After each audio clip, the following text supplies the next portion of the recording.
Hello, everyone. Welcome to the Endicott House, our grilling show today. For those of you who don't know me, I'm Eddie Serrato. I've been the chef here for 38 years and counting. Glad you could tune in today and take a little break from the office or whatever you're doing. We have a real scorcher today. It's really hot out here, so bear with me if things get a little soft and hot. So, but anyway, we're gonna have some fun. That's what grilling's all about. So today we're gonna make a few different items. I'm gonna do a grilled vegetable platter, show a quick marinade. I'm gonna try to speed this up as quick as I can. We have some clips of some video of some things that I did earlier in our kitchen studio. So we'll just start with that one. And we're gonna make also a watermelon and feta salad. We have a grilled ribeye steak, blackened grilled ribeye steak with a grilled pineapple chow. We're also gonna do a flatbread pizza and a focaccia, both on the grill.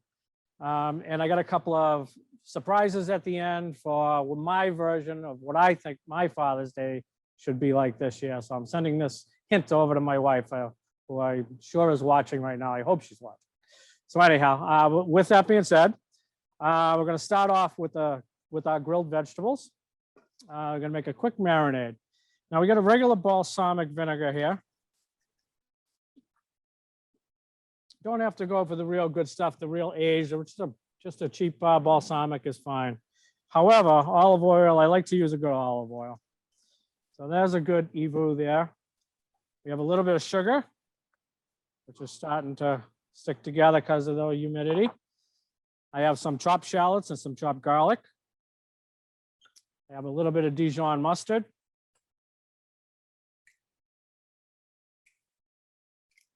And I'm going to mix that up. The first thing we're going to cook on the grill, what you want to keep in mind, you want to kind of go, what takes the longest to cook? So you want to put them on the grill first. The first thing we're going to do is portobello mushrooms, mushroom caps. We're going to stick those right in there.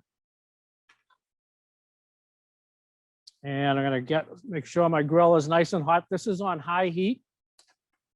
Trust me, it's high heat. I can feel it. Getting a sunburn on my back.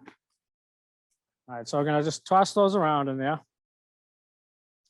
And what you want to do when you put them on the grill is I like to mark the outside part first, not the rib side.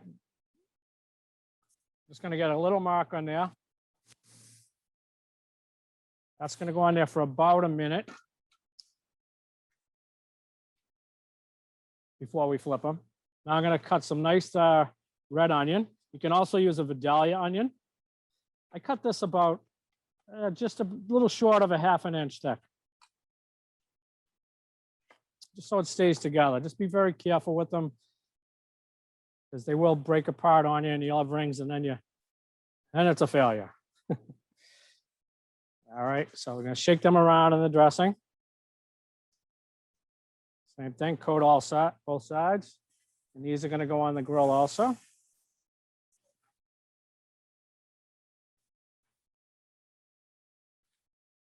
There we go. Now I'm going to move on, and we're going to cut up an eggplant. Just want to cut the ends off. You want to peel this. I'm going to peel it with the knife here. Just take the skin off. If you prefer the skin, by all means, go right ahead and leave the skin on. My stomach doesn't really agree with it, so I'm going to cut it off because this is going to be my dinner tonight. But it's a personal preference. Some people like it on, some don't. I like the flavor of it, but I've found over the years that it bothers me a little bit. So today it's coming off. So again, we want to cut these in about ½ inch slices.